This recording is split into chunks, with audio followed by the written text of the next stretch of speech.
নমস্কার বন্ধুরা, শ্রীকৃষ্ণবাণী চ্যানেলের পক্ষ থেকে আপনাকে স্বাগত। আজকে আমরা জানব শুদ্ধভাবে একাদশী পালনের নিয়মাবলী। একাদশী ব্রত পালনের একমাত্র প্রকৃত উদ্দেশ্য কেবল উপবাস করা নয়, নিরন্তর ভগবানের নাম স্মরণ, মনন ও শ্রবণ কীর্তনের মাধ্যমে একাদশীর দিন অতিবাহিত করতে হয়।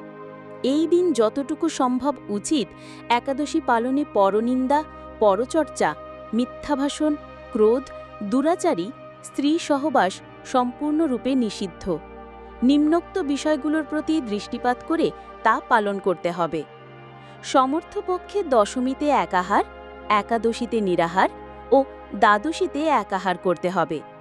তা পালনে অসমর্থ হলে শুধুমাত্র একাদশীতে অনাহার করতে হবে।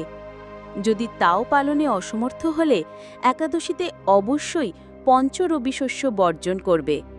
ফলমূলাদি অনুকল্প গ্রহণের বিধান রয়েছে। পয়েন্ট নাম্বার 1, একাদশী ব্রতের আগের দিন রাত 12টার আগেই অন্নভোজন শেষ করে নিতে হয়। ঘুমাতে যাওয়ার আগে অবশ্যই দাঁত ব্রাশ করে নিতে হবে, যাতে দাঁতে বা মুখে এক টুকরো অন্ন লেগে না থাকে। ব্রহ্ম মুহূর্তে শয্যা ত্যাগ করে শুচিশুদ্ধ হয়ে ভগবান শ্রীকৃষ্ণের মঙ্গলারতিতে অংশগ্রহণ করতে হয়। শ্রীকৃষ্ণের পাদপদ্মে প্রার্থনা করতে হয়, হে শ্রীকৃষ্ণ, আজ যেন এই মঙ্গলময়ী পবিত্র একাদশী সুন্দরভাবে পালন করতে পারি। আপনি আমাকে কৃপা করুন। একাদশীতে শরীর ও মাথাতে প্রসাধনীর ব্যবহার নিষিদ্ধ, যেমন সুগন্ধি সাবান, তেল, শ্যাম্পু ইত্যাদি। এছাড়া একাদশীতে পরনিন্দা, পরচর্চা, মিথ্যা ভাষণ, ক্রোধ, দুরাচারী, স্ত্রী সহবাস সম্পূর্ণরূপে নিষিদ্ধ। এই দিন গঙ্গা আদি তীর্থে স্নান করতে হয়। মন্দির মার্জন, শ্রীহরির পূজার্চনা, স্তবস্তুতি, গীতা ভাগবত পাঠ, আলোচনায় বেশি করে সময় অতিবাহিত করতে হয়। এই তিথিতে শ্রীকৃষ্ণের লীলা স্মরণ এবং তার দিব্য নাম শ্রবণ করাই হচ্ছে সর্বোত্তম। শ্রীল প্রভুপাদ ভক্তদের একাদশীতে 25 মালা বা যথেষ্ট সময় পেলে আরও বেশি জপ করার নির্দেশ দিয়েছেন। তবেই আপনি চিন্ময় আনন্দ অনুভব করবেন। হরে কৃষ্ণ, কৃষ্ণ কৃষ্ণ হরে হরে, হরে রাম, রাম রাম হরে হরে। একাদশীর দিন সকল প্রকার ক্ষৌর কর্ম, যেমন দাড়ি গোঁফ কাটা বা শেভিং, চুল নখ ইত্যাদি কাটা নিষিদ্ধ। একাদশীর সময়কালে সবজি কাটার থেকে সতর্ক থাকতে হবে, যেন কোথাও কেটে না যায়। একাদশীতে রক্তক্ষরণ বর্জনীয়। একাদশী ব্রত পালনে ধর্ম, অর্থ, কাম, মোক্ষ আদি বহু অনিত্য ফলের উল্লেখ শাস্ত্রে থাকলেও শ্রীহরি ভক্তি বা কৃষ্ণপ্রেম লাভই এই ব্রত পালনের মুখ্য উদ্দেশ্য।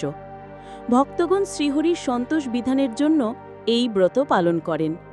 পদ্মপুরাণ, ব্রহ্মবৈবর্ত পুরাণ, বরাহ পুরাণ, স্কন্দ পুরাণ ও বৈষ্ণব স্মৃতিরাজ, শ্রীহরি ভক্তি বিলাস আদি গ্রন্থে এ সকল কথা বর্ণিত আছে। হরিবাসরে রাত্রি জাগরণের বিধি আছে। মহান গোস্বামীগণ ও আচার্যবৃন্দের অনুমোদিত তালিকা বা পঞ্জিকায় যে সমস্ত একাদশী নির্জলা বা জল ব্যতীত ব্রত পালনের নির্দেশ প্রদান করেছেন, সেগুলি সেই মতো পালন করলেই সর্বোত্তম হয়। একাদশীর মাহাত্ম্য শ্রী ভগবত ভক্তের শ্রীমুখতে শ্রবণ করতে হয়, অথবা সম্ভব না হলে নিজই ভক্তি সহকারে পাঠ করতে হয়। কৃষ্ণ ভজন, কৃষ্ণ কথা, শ্রীমদ্ ভাগবতম, শ্রীমদ্ ভাগবত কথা, শ্রীচৈতন্য মহাপ্রভুর লীলা কথা, জগন্নাথদেবের লীলা কথা প্রভৃতি পাঠ করতে হবে। সম্ভব হলে শুদ্ধ ভক্তের শ্রীমুখ হতে শ্রবণ করতে হবে। নির্জলা ও নিরাহার থেকে একাদশী পালনে একান্ত অপারগ হলে জলসহ কিছু সবজি ফলমূল গ্রহণ করতে পারবে। নির্জলা উপবাস শুষ্ক উপবাস নামে পরিচিত, যেমন আলু, মিষ্টি আলু, কুমড়ো, চাল কুমড়ো, পেঁপে, টমেটো, ফুলকপি, বাঁধাকপি, ক্যাপসিকাম ইত্যাদি সবজি ঘি, সূর্যমুখী তেল অথবা বাদাম তেলে রান্না করে ভগবানকে উৎসর্গ করে আহার করতে পারবেন। কাঁচা হলুদ অথবা ঘরে বানানো গুঁড়ো হলুদ, মরিচ, সৈন্ধব লবণ ব্যবহার করবেন।